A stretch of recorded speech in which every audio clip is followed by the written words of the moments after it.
For Jadon Sancho, Wednesday night was almost the dream return. The England international came off the bench and scored a vital equaliser for Manchester United, but the Reds, to the surprise of many, weren't able to go on and get a winner against Leeds. The 22-year-old attacker was named in a league matchday squad for the first time this year against Crystal Palace last weekend, but he remained an unused substitute. However, with the Reds trailing 2-0 to Leeds at Old Trafford in midweek, Sancho was introduced. Just minutes later, his England teammate Marcus Rashford pulled a goal back for the home side. United had the goal they needed. Erik ten Hag's men pushed for an equaliser against the Whites, but for some time, it appeared as though it was going to be one of those days for the Reds. Yet, Sancho, who had spent a period away from the first team, made his mark. The former Borussia Dortmund man was sent on in the 59th minute, and he grabbed the equaliser just 11 minutes later.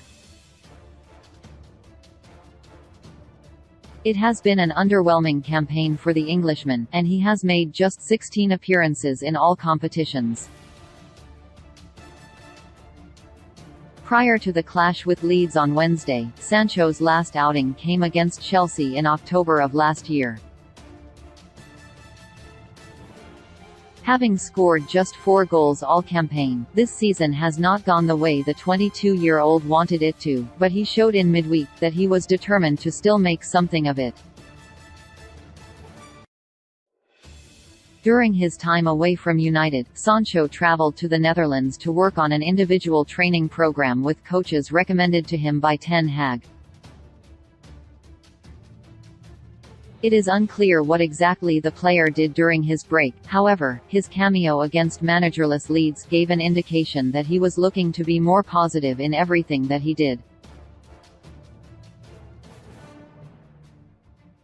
Sancho replaced Wout Weghorst, with the Dutchman having endured a difficult night. As a result, Rashford moved into a central role, with his England teammate operating from the left. The decision to start Rashford on the right flank didn't pay off, but he did show that he could still deliver as a striker.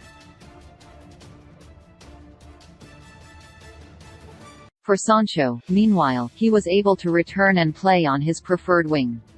He has played on both flanks during his time with the Reds, but he definitely looks more comfortable on the left.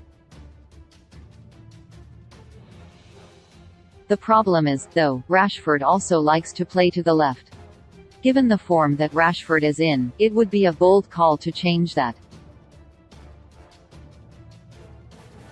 However, with Weghorst having struggled to adapt to United's style of play, Ten Hag could potentially be tempted to start Rashford up front. Should he play alongside Sancho and Alejandro Garnacho, for example, it would be a fluid attacking trio and one that would worry Leeds. After coming off the bench on Wednesday, it was clear that Sancho had the beating on Leeds right-back Luke Ayling.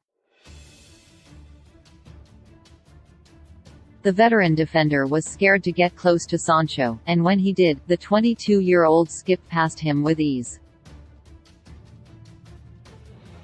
There was a moment in the second period when Sancho received the ball from Lisandro Martinez just past the halfway line. It took the Reds winger a matter of seconds to get up the pitch and beat Ayling in the process. Ayling, in an attempt to get close to Sancho, made the worst possible mistake. He allowed the United man the space he needed to break forward and deliver a cross. His delivery was inch-perfect, and Fred should certainly have done better, especially given the time and space he had inside the penalty area. When Leeds defenders attempted to hold back and force Sancho into making a decision, he often found the correct pass, whether that be a through ball to Rashford or a 5-yard layoff for Bruno Fernandes. After a period of time away from the team, it was pleasing for everyone associated with United that Sancho had made an attempt to improve his decision-making. It is unlikely that Ten Hag will drop Weghorst when United travel to Elland Road on Sunday afternoon, and it would certainly be risky to move Rashford up front. However, with United having struggled to break Leeds down for large periods on Wednesday night, it could potentially be worth trying something different. Moreover, given how frightened Ayling looked when defending against Sancho, there could be a suggestion to make hay while the sun shines. While that one moment up against the Leeds man didn't define Sancho's return to first-team action, it showed that Ten Hag has more than one option to get the best out of the determined attacker in the second half of the campaign.